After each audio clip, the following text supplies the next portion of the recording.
And then they went on to say that they have organic grain that gets shipped to the EU and other places. And then they have what they call NOP organic grain. And we're like, and so of course my hand goes right up and asks a question. I'm like, so first of all, which is higher quality? I thought, I'm not going to just ask the question right out. I'm going to say, so I asked, which is higher quality? And the fellow's like, well, we consider the stuff that's the regular organic stuff, that's higher quality. And then then my next question, the next question is, well, so what's the difference? Yeah. And he's like, well, we know that the stuff that the NOP grain won't be tested for any type of residues. So we just, we're not worried about sending stuff there. And whereas the organic grain might be tested for residues. So we have to make sure that's good, clean stuff that they won't have a problem with. And that's just shocking. It's just sad.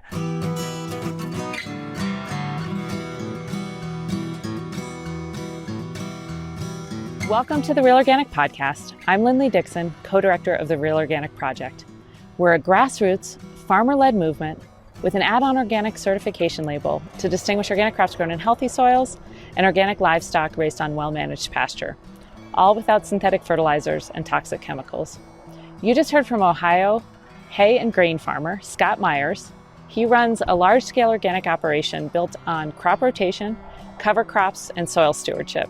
I sat down with Scott last month in Washington, D.C., and he shared so many stories about recent grain fraudulent imports, the growing movement to pass the Organic Imports Verification Act, the price volatility he faces, and why his farm, Woodlyn Acres, gets certified with the Real Organic Project. Really, it's to stand in solidarity with our movement and our constant push for integrity. We're jumping in today partway through that conversation, just after Scott explained to me one of the biggest hurdles facing organic farmers today: crop insurance. The current system is designed to support conventional monoculture, but not the kind of complex soil building farming that Scott and many of his organic peers are doing, and how Scott has been able to work to change all that.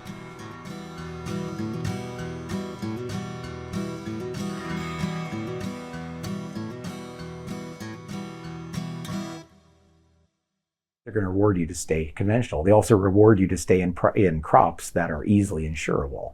Conventional corn, soybeans, and wheat, because you can, in some cases, insure profit.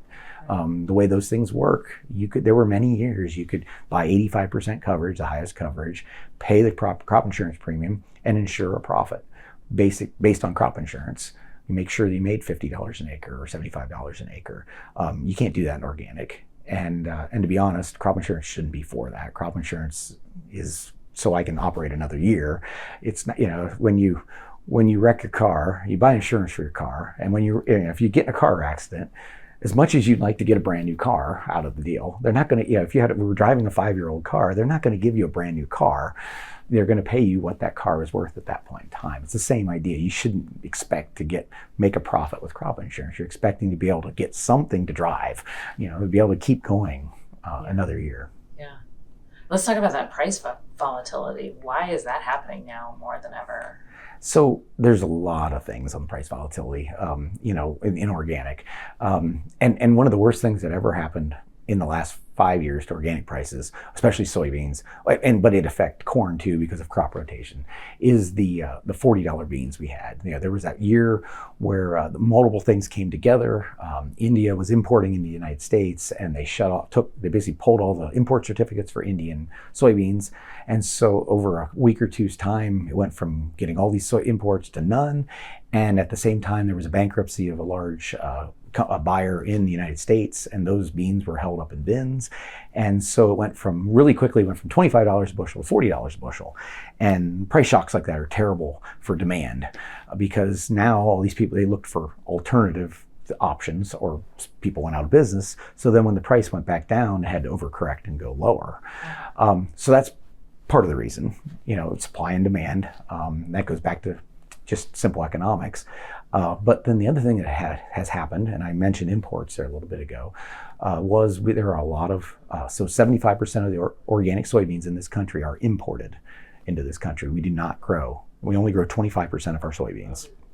On corn, we grow 25%. We grow 75% of our corn, and imports at 25%. That's an average year to year. And, as a U.S. organic farmer, we have all these regulations we have to follow, from inspection to, they come out, they'll even do, pull random tests of, this year, I think they have to randomly, the certifiers have to randomly pull samples on 5% of us, just basically pesticide residue samples. And they came out on a side of a corner of a field. They went and pulled a couple of ears of corn, sent them in just to see if there was any residue on them or anything.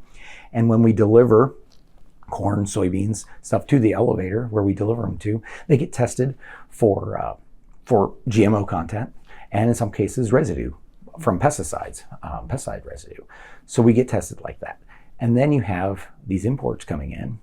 And while we do recognize, the U.S.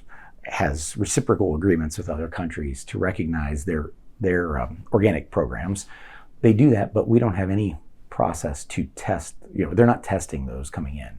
They're just taking their word for them because it's organic certification isn't a testing certification. It's a paperwork trail, an audit trail, and so those things are coming in, and they're just not testing them, and yet there are some buyers that are randomly testing or testing loads that are concerned about this, and they're finding high pesticide levels in these things. One of the most common ones is soybean meal. And when I said 75% of the soybeans are imported into this country, most of it comes in as soybean meal, not as whole soybeans.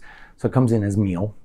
And when you make soybean meal, there's two ways to basically extract the oil from soybeans and make soybean meal. One, which is the organic approved way, is the expeller pressed way. So it's a mechanical process, no chemicals involved, and it's a very good process. There's still some oil left in the soybean meal when they do it that way. They say around 7% of the oil is left in the meal, and what they found is by going in and they can use some chemicals like hexane and some other things. They can benzene, I think, they use those chemicals and get that last 7% out. Well, a lot of these countries, they only care about the soybean oil. So then they ship us the meal because it's a byproduct, basically, in some sense. They don't have the use for that. They want the soybean oil. So they'll ship us this meal.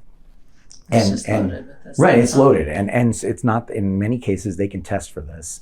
And I know there's an elevator in the center part of the country, fella, he tests a lot of it, he won't even buy imported, he said, anymore, because he said every load he got, he tested personally on his own, and they all tested high for hexane. And these are carcinogens, right? Right. And so we're feeding our chickens these, and then, I just... Yeah, let alone the integrity we're ruining of organic. Right. We're also feeding those things, which, they're doing that conventionally, but that's one of the reasons I eat organic and I grow organic. I want to get away from that stuff. I don't want that stuff. And so that stuff's coming in, and there's such a fight for trying to test this stuff. And I tell the story, I've told the story many a times here recently, but when we deliver soybeans to our soybean processor who processes the meal, we get tested. They're testing, most of the time they only test for GMO content, but they pull a sample on every truckload that comes in from our trucks. And I've seen where they will be importing, offloading barges, which are too far away, and bringing it in by the truck. And those trucks will not be tested. And we've asked the question, why aren't you testing the grain? It'll be weighed, and they dump it in the same place that they're dumping ours, in the same pit. And they're like, well, we already bought that grain. We already own that grain. Well, if we tested, we'd have to reject it. And how can we reject stuff we already tested? Mm-hmm. And then I asked, where's this coming from? And I found, after doing some digging, it was coming from Argentina.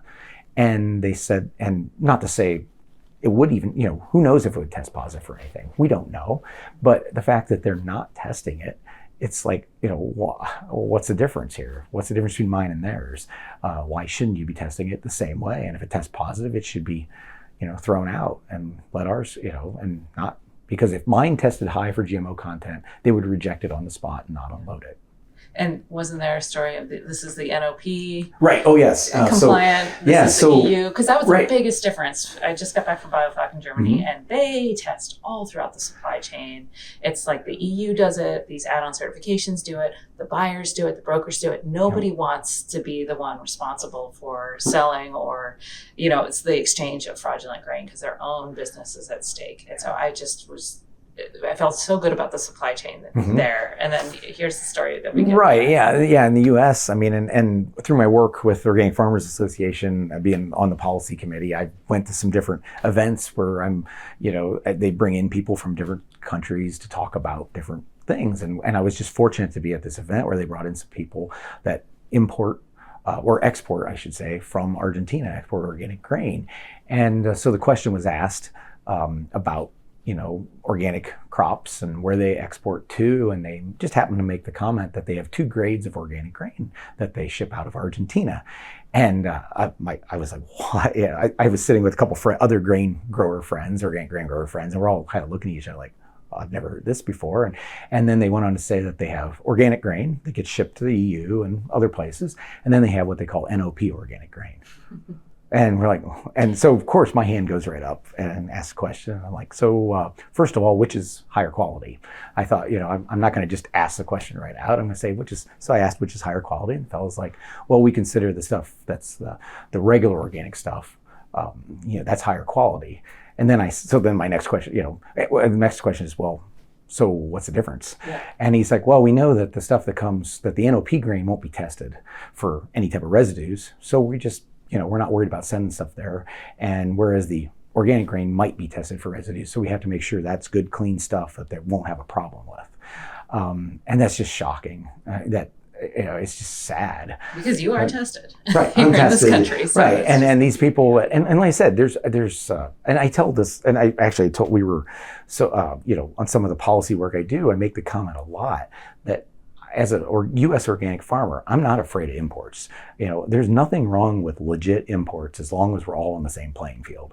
But if the playing field's not level and they are whatever, processing their soybeans differently, or maybe they're just raising non-GMO, or maybe they're putting their buffer strips into the organic. I mean, when I have neighbors that are, conventional neighbors, I leave at least a 30-foot buffer that I mow, leaving grass and I mow. Yeah. I can't plant soybeans right up next to them and put them in with my organic grain. So I'm losing that production. So there's just so many things that could be happening there. And it just boggles my mind that they can compete with us at these lower prices and still import grain here. Yeah.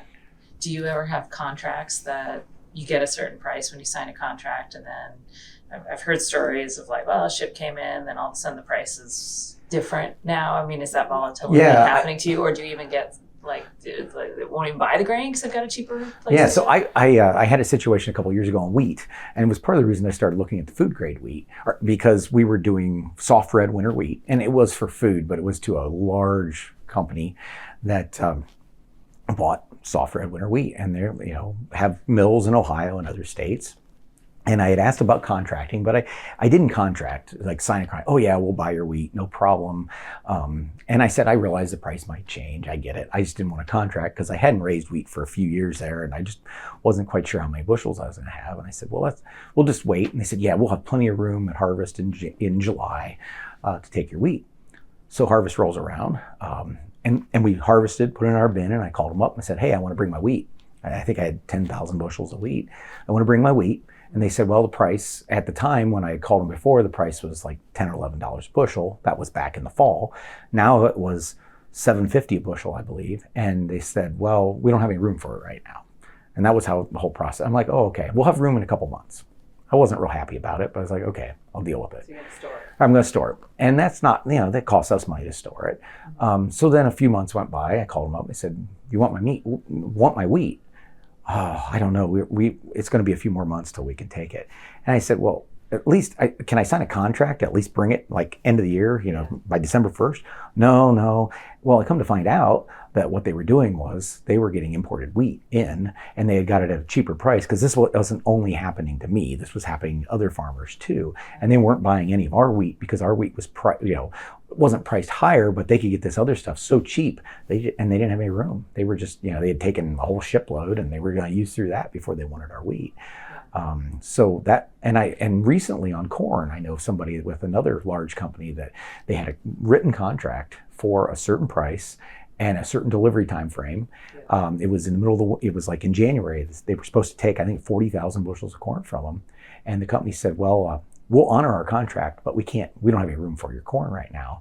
And I think it took them 4 months till they could deliver that corn. And at that price, they're talking $200,000-$300,000. That farmer needed that money in that month, maybe to pay loans off or other things, and even just to delay it hurt. So that well, happens. At least they honor the contract. I've even gotten stories of contracts not being honored. Yeah. Fortunately, I've not had that problem with the contract part, but I've heard that many a times.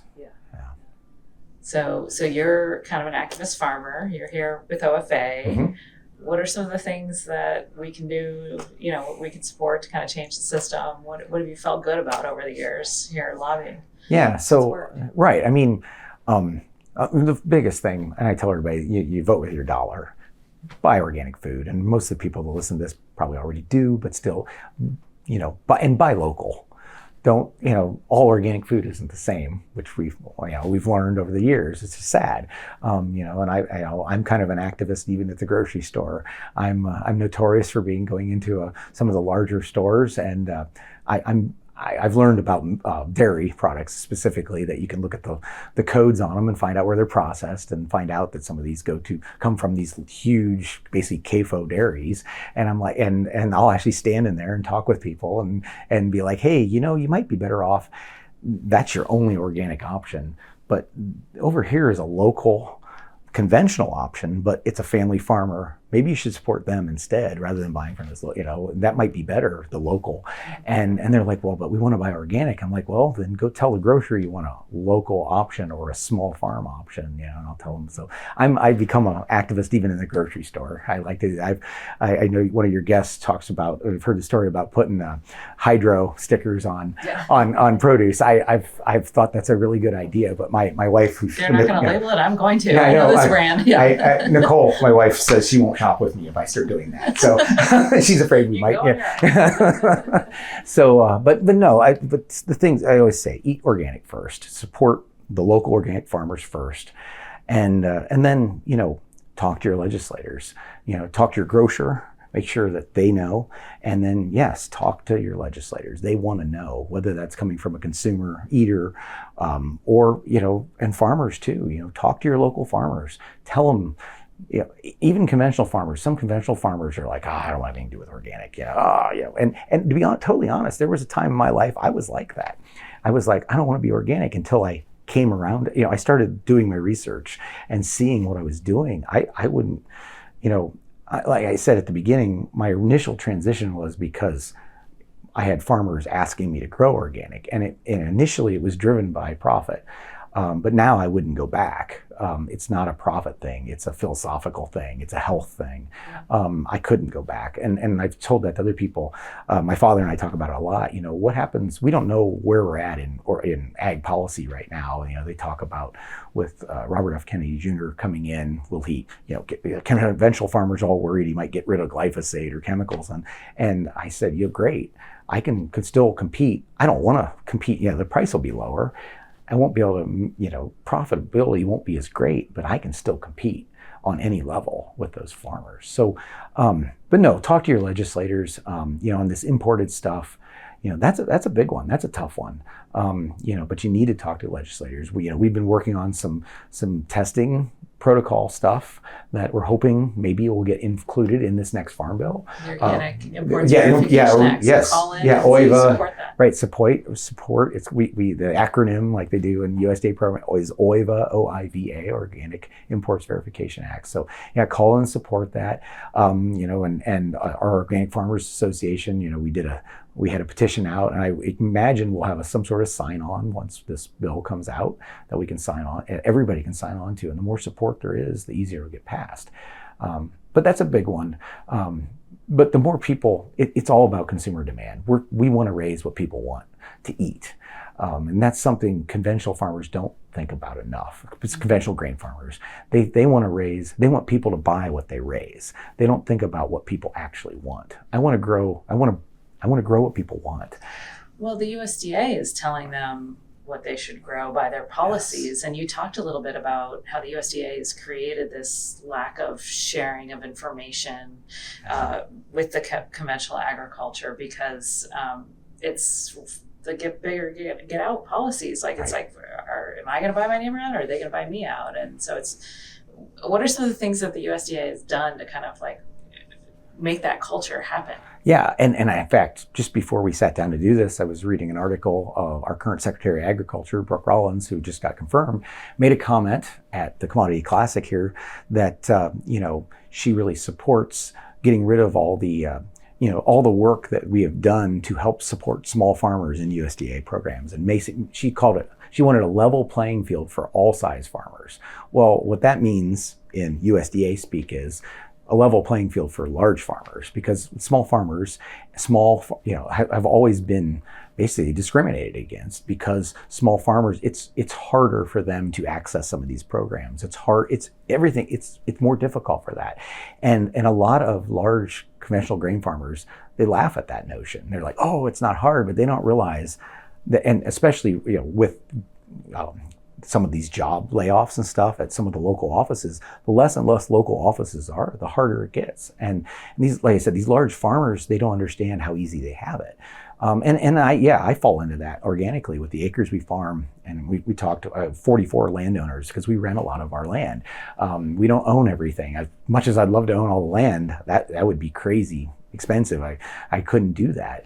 So we rent land from people. And so the paperwork that goes into that, when I go into the Farm Service Agency, I have to have statements from every single landowner that are signed by them every year saying that I am farming their land, and that I can make changes and report the acres and all those things that they asked for in the crops, that I'm allowed to do that. So that means I have to get that signature every single year for those landowners, which is great. I talk to them, whatever, but there's so many other things you have to do.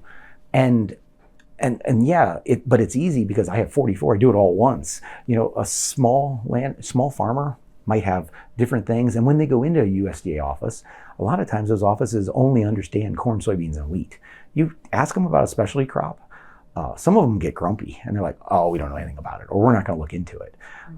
So they just make it harder for them to access that stuff. When we first got into the hay business, we wanted to look for some sort of crop insurance for that.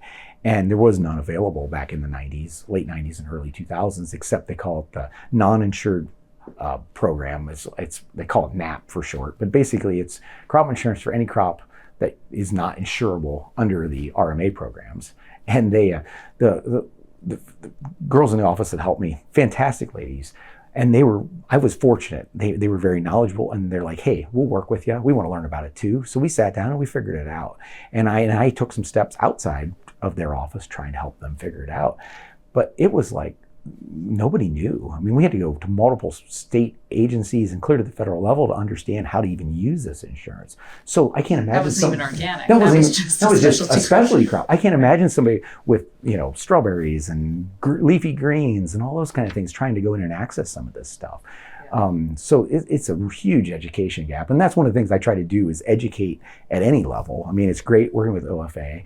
And then I go into my local FSA office, and a lot of times they're like, you know more about what's coming than we do. And they're like, hey, and then I'm like, well, how can I help you? Is there something we can do? So it's a great thing. It's a communication thing. It really comes down to, you gotta not be afraid to speak out when there's something wrong. And you gotta not be afraid to seek out information when you have a question, and make sure you get real answers. Don't believe everything you see on the internet, like we say, sometimes. And because there's, and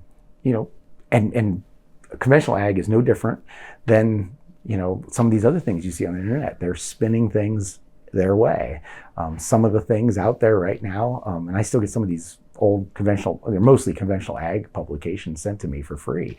And the cover on the last one I got was, I don't even remember what the group was called, but I happened to look. All the sponsors were basically all the big chemical companies in the United States were sponsoring this, and it was basically saving conventional agriculture because the whole world's going to starve if we lose Roundup, is what it was all about.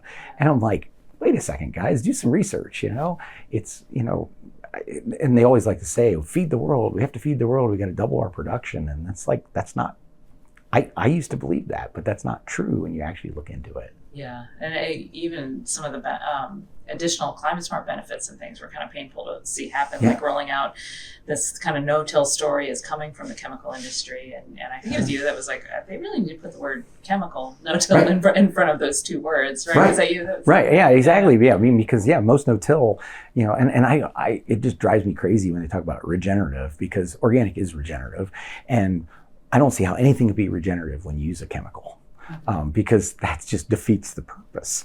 And of soil health. Of soil health, right? You're killing off things that you shouldn't be killing off. Regenerative, and it's just a buzzword that they're using. And there's all those certifications that are not even having anything to do with organic, but they want to, these conventional ag wants to take over that word. And I really hope they don't, dilute the organic label, because we are the only USDA label that's out there. Well, they've been trying to dilute it from the beginning. Right. And that's why we have real organic. And and that's why that's why our farm is real organic certified. We don't sell stuff to the consumer, direct to the consumer, so we don't use the label that way. But it's something we believe in and a movement we believe in. So we need to, we need to support that. And it's the way we farm. Our certification, we're certified through Ohio Ecological Food and Farm Association, OEFFA. And this year they've started also offering the Real Organic Project certification as as part of the whole certification process. And so at their recent annual meeting, I was talking with some other farmers that didn't know anything about Real Organic Project, and they're like, well, why would I want to do this? I'm like, because you're not, and I started asking them questions. Well, what do you do? How do you farm? Stuff like that. And I'm like, well, you don't have to change anything. You're already doing this, but by joining this movement, you're showing that you believe in this cause and that this is how you feel. And I'm like, sometimes that's what we have to do to show our support. And, strength in numbers, we can strengthen the organic seal together. Exactly. Yeah. And that's kind of like Organic Farmers Association. Yeah. It's great what we do.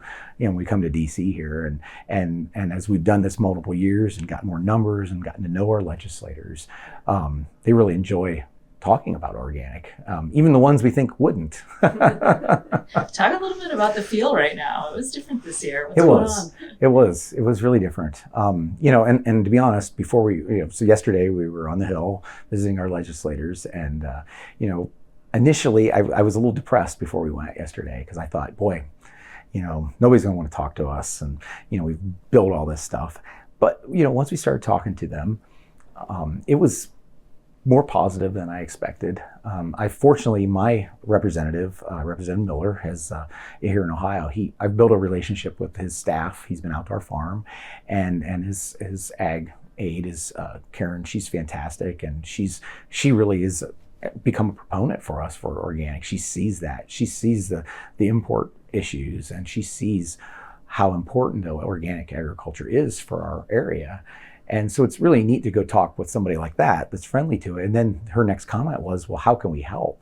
So we talked about obviously the Organic Imports Act thing that we're working on, but we also talked about some of these funding freezes. Personally, the grant funding freeze has not affected me directly. I have a fellow farmer that was putting solar panels up under the Inflation Reduction Act, the IRA Act, and it was through the REAP program, but it was also funded through IRA money. Mm-hmm. And he was putting solar panels on, and they weren't finished. It was end of January till they were finished, and they basically told him, even though he had this signed contract, that his funding's frozen, and right now he's having to pay for it all out of pocket. He's already fronted the money. Right, he's already fronted the money, and so I basically told her. She asked how they could help. I said, first of all, we need to have trust in our government that, when I do business with somebody, that they're going to hold up their end of the deal. That was a written contract. Yeah. They need to hold that side up. And like I told her, I said, it's, if you guys want to change legislation, then change it, that goes through the proper channels. That's why we have Congress. That's why we have 3 branches of government, and while I wouldn't want them to, I support the current legislation, and I don't want them to change. At least if they go through the proper channels, we all have a chance to debate and discuss and learn from that and figure something out. But when you just take the funding away and end the program in the middle, that's not fair. And we heard that yesterday from, Senator Bozeman made that comment that he supported, making sure that, we honor our commitments. And I think that's so important. And that's just a business principle. That's not even just a U.S. government. That's a life principle. You have a commitment, you honor it. That's integrity. Right. So that was positive. That was very positive to hear that in those things.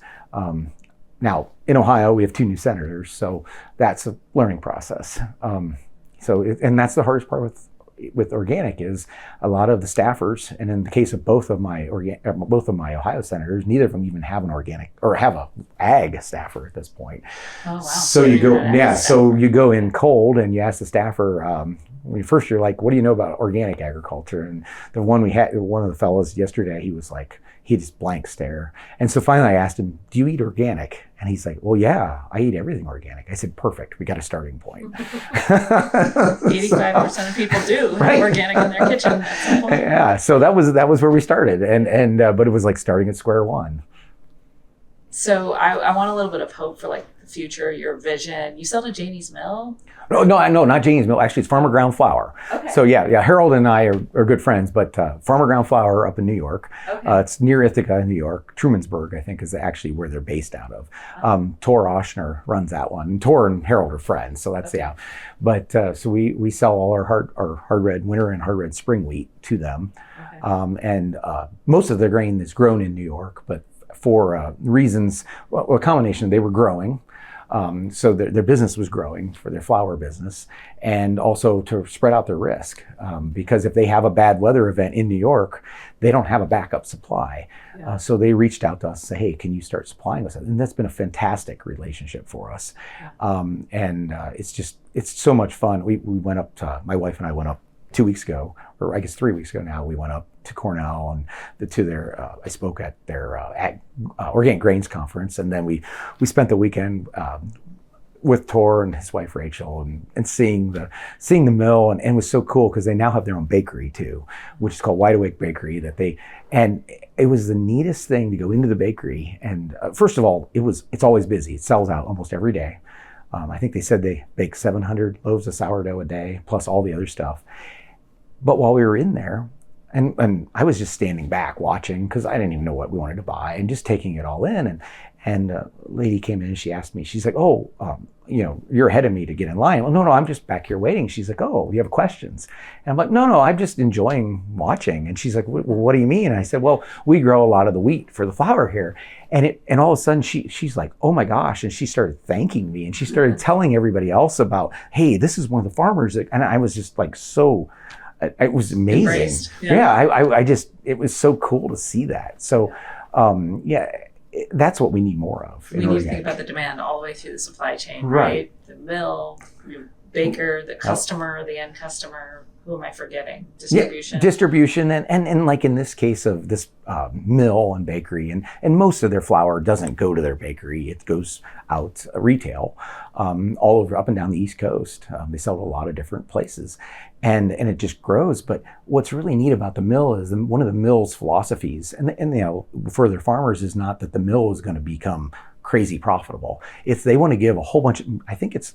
And I'm not exactly sure. I believe it's around 50% of the profits from the mill have to go back to the farmer that is growing the wheat. So that their goal is to make sure the farmer is getting paid fairly, and that we get paid significantly higher than what I would if I went out on the open market, and we get to support this because they said the mill is just another way to create a market for those farmers' grains. And the rest of the profits go back into the mill and making it better, make it look, if they need to grow, and that way they can grow without a lot of debt. And it's just a neat situation. And so we're hoping that we can grow with even more grains with them in the future. And even throughout that entire supply chain, there's people that have said, well, if the USDA stickers on it, it's good enough for me. Mm-hmm. And then there's other people that have said, I actually want to support either my regional agriculture, or maybe I'm going to test this and make sure that it really is organic, or, whatever, maybe I don't want that hydroponic product or whatever, that extra care, that kind of, even if it doesn't come from the consumer, it'd be great if it came from the consumer, that demand. But even the folks throughout the supply chain, that awareness of these issues, a willingness to kind of support a more regionally based agriculture, American grown even to start, just appreciate those folks so much. They really have integrity throughout the whole system, that it's fraudulent organic, it's cheaper, I'm just going to buy it, as opposed to someone that, nope, I'm not going to, that tested positive, I'm not going to take that, or I don't know, you willing to share that story of when you found what you did when you went to the NOP, or the response that you got when you went to the NOP and said, I think it was sunflower? Oh, yeah. Yeah, it was on. Well, it wasn't. Yeah, it wasn't on. Actually, I don't know what crop. I believe it was soybeans. Okay. So in one of the, I'll leave the business names out of it. They're nameless. But in this whole process of the whole system to work is right, the point. Right. It's so in this whole process of learning about organic imports, which is in the last 2 years, it just blown my mind how this whole process works. But in talking with people, I got to talking with, basically one of the import buyers for one of these larger companies, feed companies, and their comment to me was I was shocked. They came to me and they said, we support what you're doing. And I'm thinking, I'm surprised because, you guys import grain. I figured you want to get it as cheap as you can. And he's like, no. He's like, we test, our business tests everything because we believe in integrity and making sure we get the right stuff. And he's like, we got this shipload coming in. We had this shipload coming in. And he said, I got this email. He's like, and it was kind of an odd email from an address I didn't know, just saying you might want to double check the ship that's coming in. Oh, interesting. You got a tip. Right. Yeah. He got a tip. And so he's like, luckily he hadn't paid for the grain yet, the shipload of grain. He said, they don't pay till it hits the port. And so he alerted the importer, or the exporter that was exporting it to him, said, hey, we're going to wait to pay and we're going to figure this out. So he calls the NOP, and the NOP says, he's like, what do I do?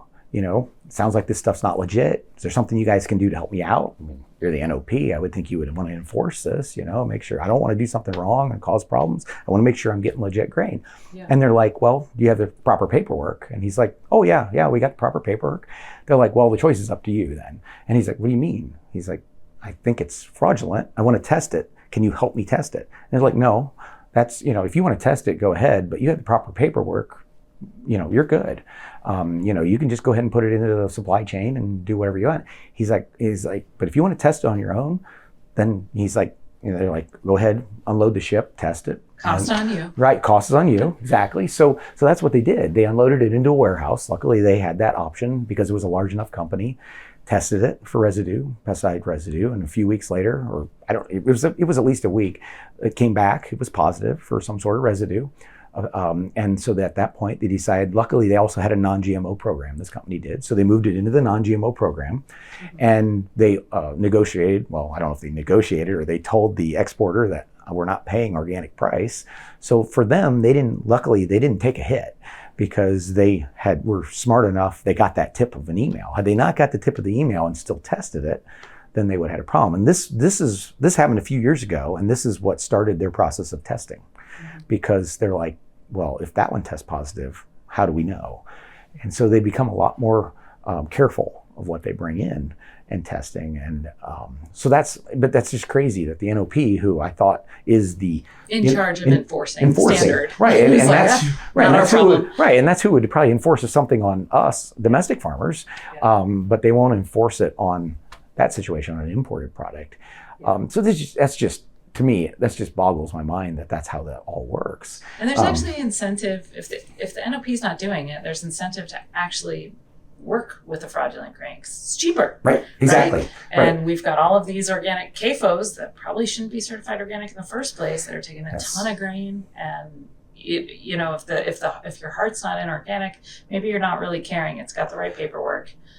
It's cheaper. Right. This is the grain that you're going to use. I get that. And we work with a lot of smaller, medium-sized dairy farmers, and they're all like, I don't know if I support that or not because our feed cost might go up. And I'm like, no, wait a second. First of all, we're talking about integrity. Yeah. I said, so we care about the integrity of the organic label. If we're not checking that, Washington Post is going to figure it out, right? And that's going to make it even worse. Takes our whole market right. away. And I'm like, second of all, if we can reduce the imports, the fraudulent imports, that will probably reduce some of the supply. And short term, their price might go up a little bit.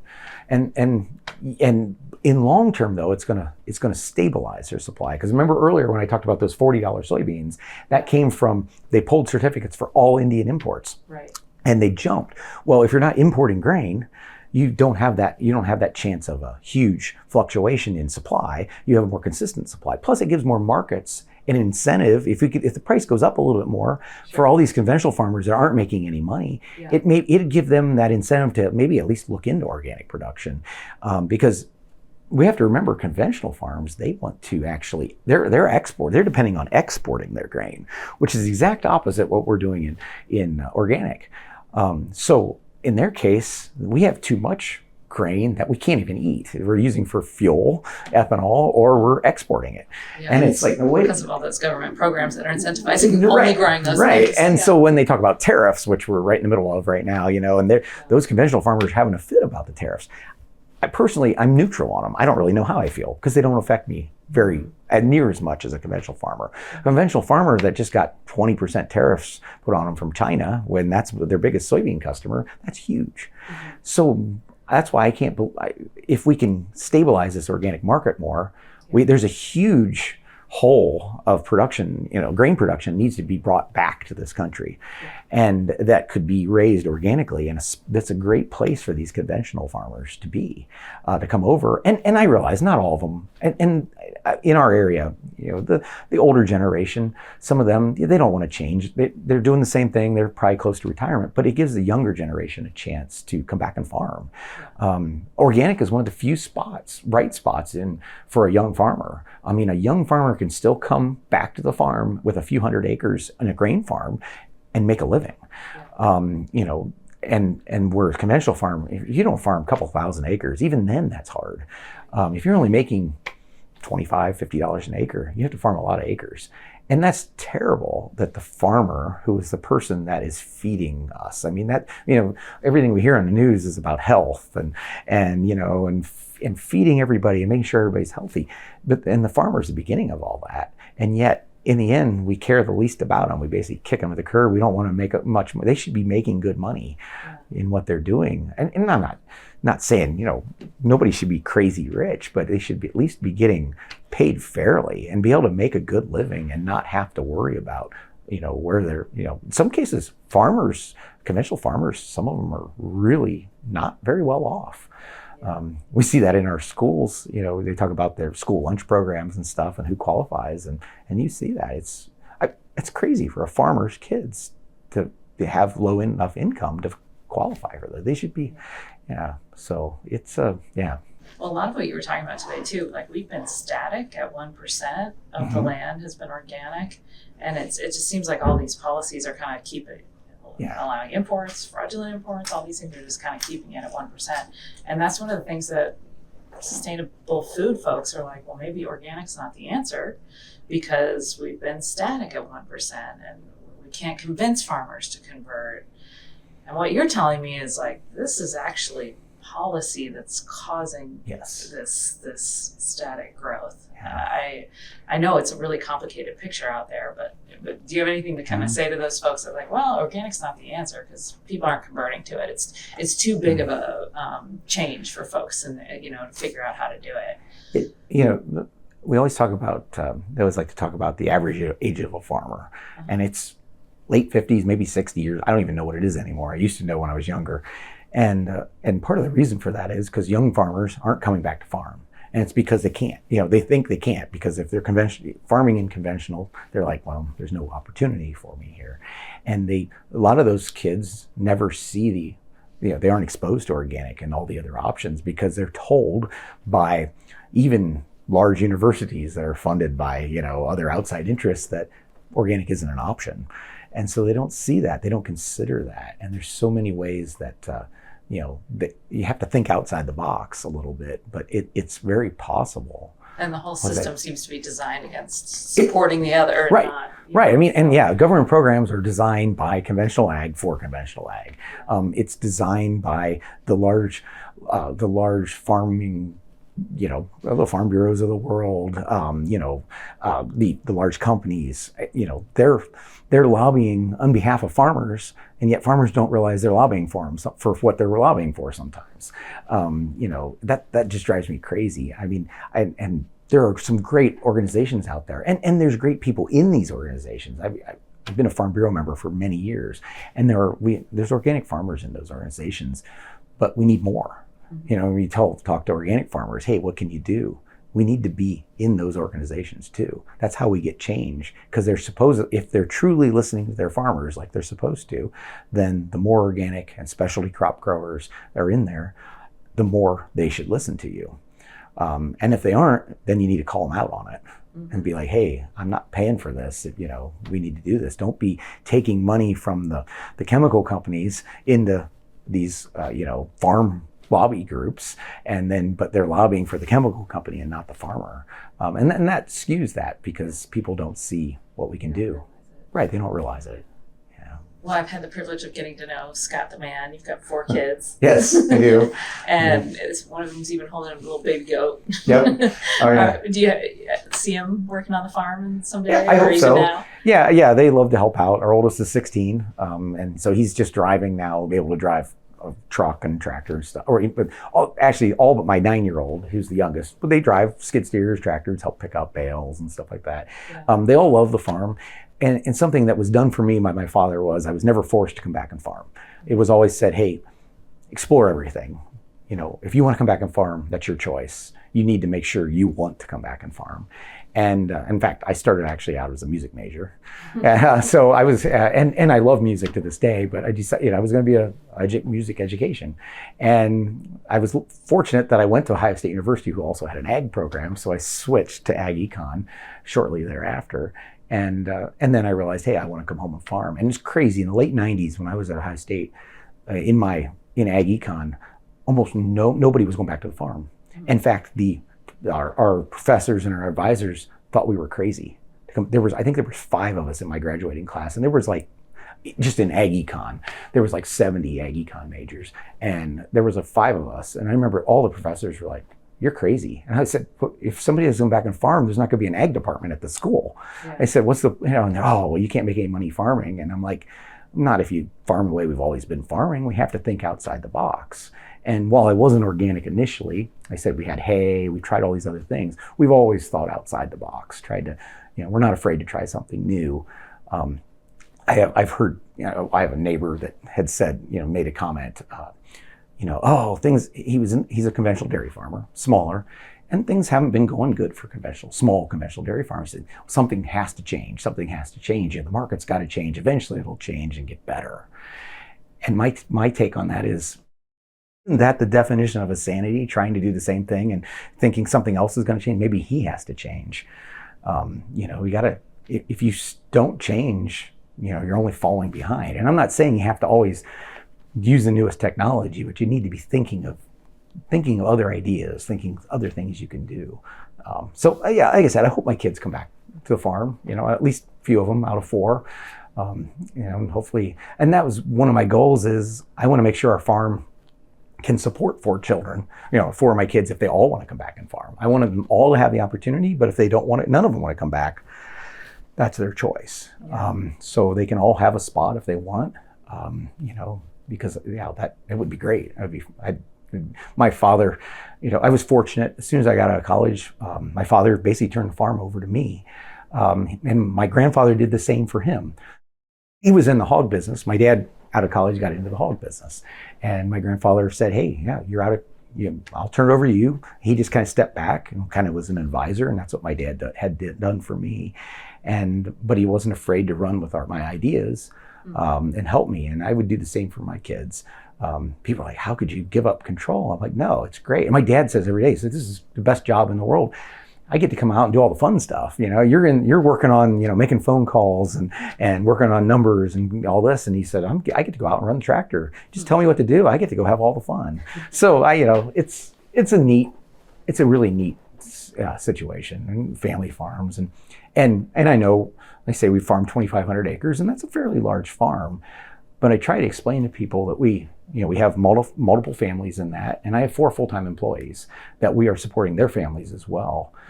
So really, there's 6 full-time people, 6 full-time families that 2,500 acres supports. So if you divide that by 6, that's more like a 600-acre farm, really, or well, I didn't do the math right. 400. yeah. What's that? 6? That's So that's like 8. what is that, 6? 4. 4. Yeah, 4, sorry. Yeah, it's been a long day. 400 acre farm. Yeah. So yeah, I mean, it's, it's very more manageable in that situation, because I get, and I don't want to apologize for my farm size, but I get that occasionally, because in the farming community, the organic farming community, it's like, but I also feel, they're like, oh, you're a big farm. Well, not for the crops that you're growing. I know. You're actually a pretty small farm for these crops. For these crops, or this ag in the middle that tends to not survive. Right, it doesn't survive. It's either teeny tiny farms, the direct market that are surviving, or it's like the mega farms, right? So somehow you've been, that's kind of the magic of your farm, the diversity. Oh yeah. And actually the mid-sized scale of it. It's actually, I think, really rare. I haven't come across it a lot to see it. And we look at it as preserving farmland too. Yeah. I mean, for all those landowners that could sell their property and build on, we're able to farm it organically, and we pretty much almost every year we seem to get new land to rent, and we might lose a little land to development.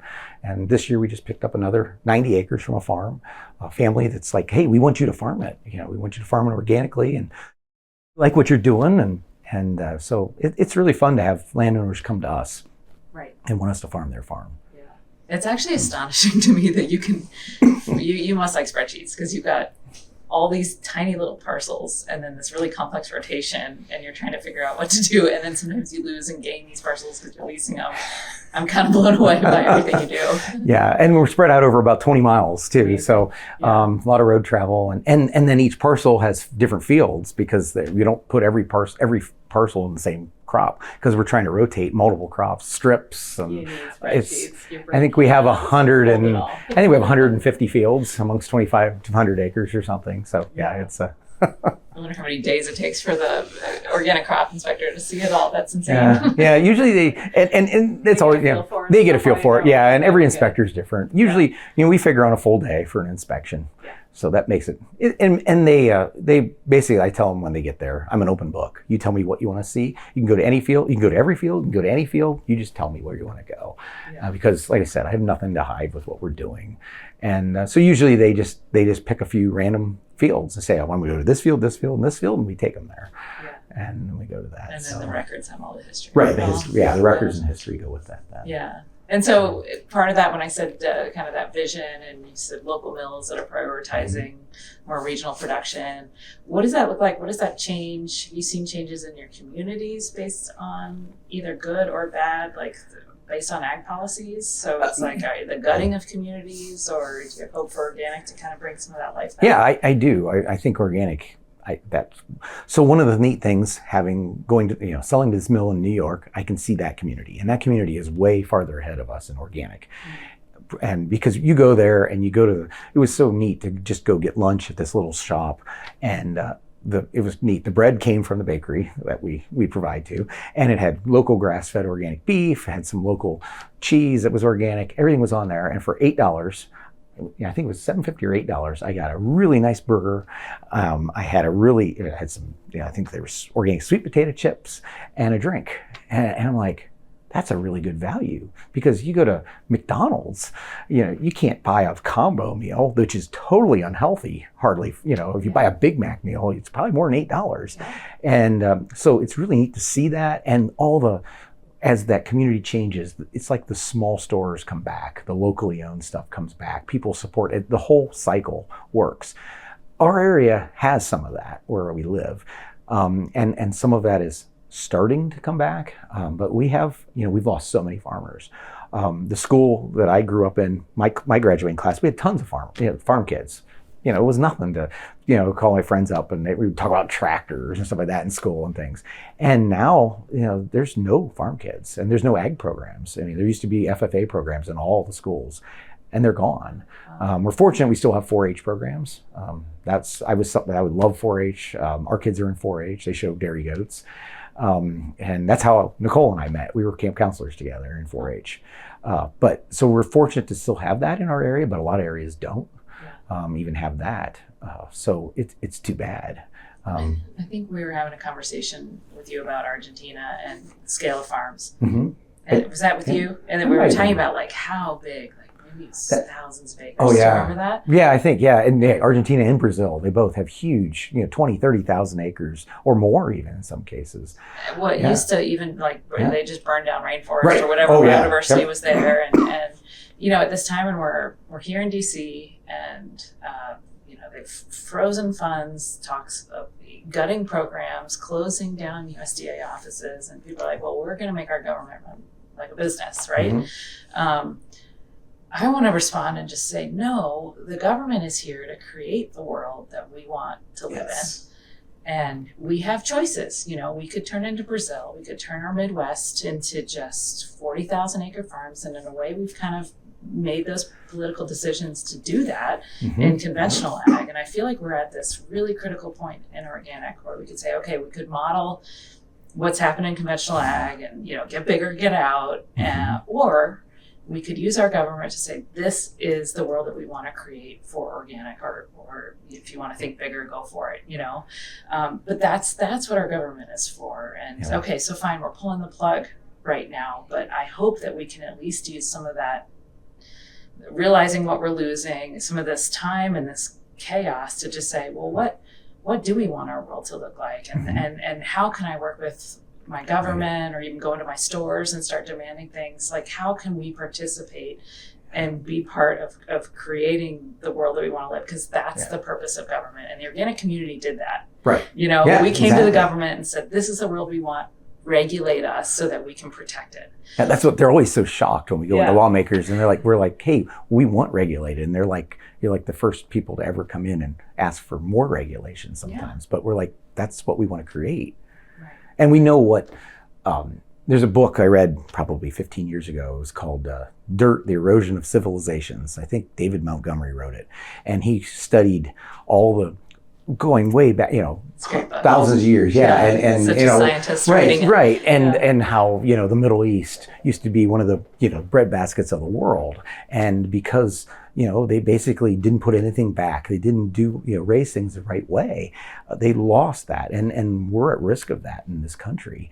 And then what follows, when the soil loses its productivity, the civilization goes down. It collapses. Yeah. And so, it all starts with the soil and how healthy the soil is. Well, I appreciate you, Scott. We did a double. So Here are 2 podcast episodes. Thanks great. for taking the time, and I've loved getting to know you over the years here with OEFFA. It's been fun. Yeah, thank you for your time. Thanks. Thank you for listening to the Real Organic Podcast. Our movement is growing because you're subscribing and sharing these podcasts with your friends. So keep it up and leave us a rating and a review as well so that others can find us. You can find a video version of this interview on our newly designed website, realorganicproject.org, or on our YouTube channel. And you can join us every Thursday for a new episode featuring voices from the organic movement. See you next time.